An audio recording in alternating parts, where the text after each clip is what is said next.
guys, welcome back. Ito na naman, papunta tayo ngayon sa isa sa ating mga kaibigan para magtabas, magdamo na naman. New Lawn Day. Anyways, si Mrs. kasi lagi ako sinasabihan na mag-ahit ka kasi ang gaspang, ang kati-kati sa mukha. Minsan may mga oras na sweet tayo, gusto nating halikan. Nangangati sila sa mukha dahil nga raw nakakatusok yung ating balbas at bigote. So lagi niya sinasabi sa akin, mag-ahit ka, mag-ahit ka. Eto ngayon, mag-aahit tayo ng bakuran. Anyways, bago tayo mag-start, marami nagtatanong.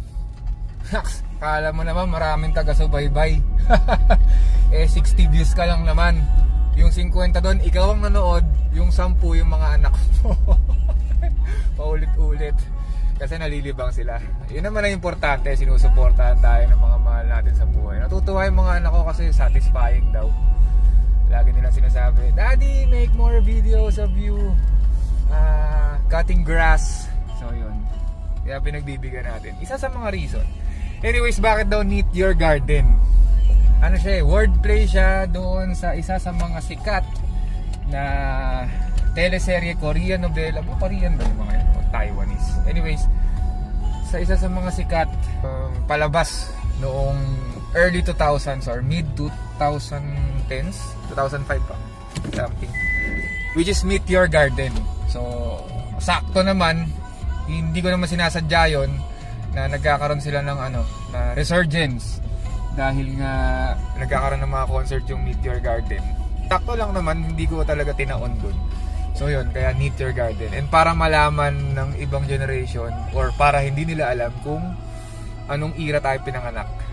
Yan, edad reveal. So yun lang guys. Ito, mag-start na tayo. So yun guys, ito. Maliit lang siya. Ayusin lang natin siguro to. Hindi natin may utilize yung pushcart natin, yung bagong laruan. Mamano-manuhin natin siya. Pero anyways, tsaka kailangan wala yung dogs. Kailangan wala yung dogs, baka madisgrasya sila. Itong car wala. Dahil maratalsikan siya ng bato. Tingnan natin kung ano pwede natin gawin. Hello!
after.